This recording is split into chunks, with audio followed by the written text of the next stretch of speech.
मेरी तो पूरी दुनिया में लोगों से, ओवरसीज पाकिस्तानी भाइयों से, दूसरे शहरों और दूसरे मुल्कों में कारोबार करने वाले सारे लोगों से ये दरखास्त होती है कि जहाँ भी जाए बीवियों को साथ लेके जाएं, अगर वहाँ नहीं ले जा सकते तो वहाँ एक और शादी कर लें, एक और शादी, ताकि बगैर निकाह के रहने। बहुत खतरे।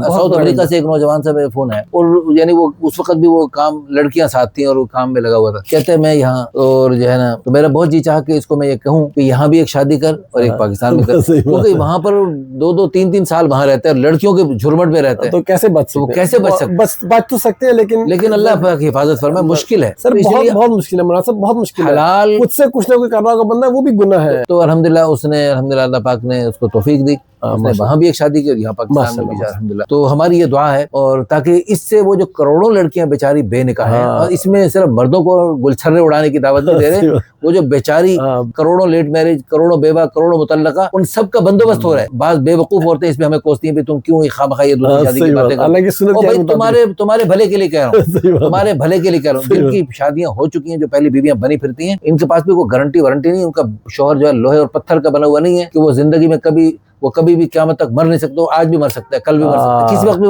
अल्लाह पाक आप जोड़ा सलामत रखे, लेकिन किसी वक्त हदीस में आता है सुबह जो शाम की दार मत रहो। तो जैसे कितनी हजारों बेवाएं, लाखों बेवाएं, उनके लिए आपको तरस खाने का मौका होना चाहिए। तो इस तरह आप भी, अल्लाह न करे, अल्लाह काबिल तरस बन सकती हैं, तो आपके लिए भी फिर ये रास्ता होगा, तो आपके लिए फिर ज्यादा मुश्किल नहीं होगी। माहौल बना हुआ होगा तो आपको ज्यादा मुश्किल नहीं होगी। वरना अल्लाह की कसम, रोजाना बेवाएं मुतल्लका रोजाना रोते हुए दर्द भरी कहानियां सुनाती हैं और दिल खून के आंसू होता है। तो इसलिए उन सब के भले के लिए हम ये रास्ता खोलना चाहते हैं और इसकी भरपूर दावत देते रहते हैं।